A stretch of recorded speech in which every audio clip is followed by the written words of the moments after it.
Hello everyone, welcome to my channel কলকাতায় গাছের গল্প। সেইটা হচ্ছে আমার ছাদে লাগানো পদ্ম গাছ। ওটা হচ্ছে 6টা জায়গায় লাগানো রয়েছে, একটা একটা করে দেখাবো। কিছুটাতে পাতা নতুন বেরিয়েছে, কিছুটাতে হলুদ হয়েছে, কিছু সবথেকে বড়ো পাতা রয়েছে, কিছু পাতা পচে গেছে। ডাঁটাগুলো দেখা যাচ্ছে বালতির ভেতরে জলের মধ্যে রয়েছে, আর পাতাগুলো সাইড দিয়ে বেরিয়ে গেছে। এই পাতাগুলো হলুদ হয়ে গেছে, আর এগুলো হলুদ হতে শুরু করেছে, মানে বয়স হয়েছে, জলের তলায় গিয়ে পচে ওটা সারে পরিণত হবে। আর এই সাইডে যে দেখা যাচ্ছে কচি পাতা রয়েছে, আর এই সাইডের পাতাগুলো একটু বেশি মাত্রায় পচে গেছে, ঠিক আছে। আর নতুন পাতা এখনও বেরোবে, শীতকালে খুব সম্ভবত হয়েছে, সেই জন্যই পাতাগুলো আস্তে আস্তে পচতে শুরু করে দিয়েছে। শীতকালে ডরমেন্ট হয়ে যাবে, আবার যখন বর্ষাকাল আসবে তখন মাটির তলা থেকে মূলটা থাকবে, ওই মূলটা থেকে গাছ বেরোতে শুরু করবে, আবার পাতা বেরোবে।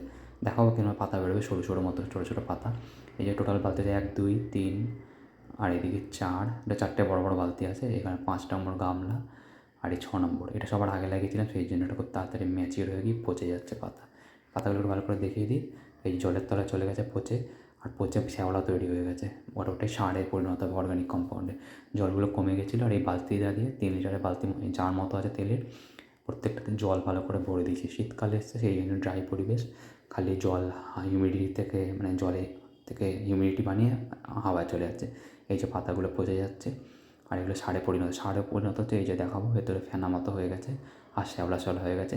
ওটা পচে অর্গানিক কম্পাউন্ডে পরিণত হবে। পরের বারে যখন মূল থেকে গাছ বেরোবে তখন ওটা সারে পরিণত হবে। এর ভেতরেও রয়েছে, কিন্তু জলটা অনেক বালতি জন্য জলটা অনেক নিচ পর্যন্ত আছে, সেই জন্যে অর্গানিক কম্পাউন্ডগুলো দেখা যাচ্ছে না।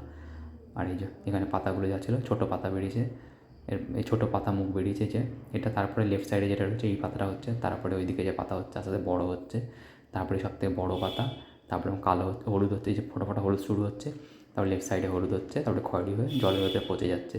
ওটা পরের বছরে অর্গানিক কম্পাউন্ড হবে, নতুন পাতা বেরোবে। আর কিছু পাতা যেগুলো বাইরে রয়ে গেছে সেগুলো বাইরেই পচে যাচ্ছে, হলুদ হয়ে যাচ্ছে, ভেতরে করে দিলে ভালো সারে পরিণত হবে।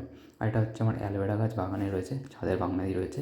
এটা একটা ভিডিও পরে আরেকদিন বানাবো। এটা হচ্ছে বাইরে, পাতাগুলো বাইরে চলে গেছে, আর পিছনে যে রকেটটা পড়েছিল, কালী পুজোর রকেট, অন্য কেউ পুড়িয়েছিল, ছাদে এসে পড়েছে। এই যে 6টা বালতি, 1 2 4 5 6। আর এখানে ছোটো পাতার ডাঁটিটা দেখেছিলাম, তারপরে এটা বড়ো হচ্ছে, তারপরে হচ্ছে এইটা বড়ো হচ্ছে, তারপরে রাইট সাইডে হচ্ছে এটা পচতে শুরু করেছে, এটা হচ্ছে প্রথম সেকেন্ডে, তারপরে এটা, তারপরে মাটির তলায় যে খয়েরি হয়ে জলের ভেতরে পচতে শুরু করেছে। ভিডিও ভালো লাগে লাইক করুন, সাবস্ক্রাইব করুন। See you next time, good bye.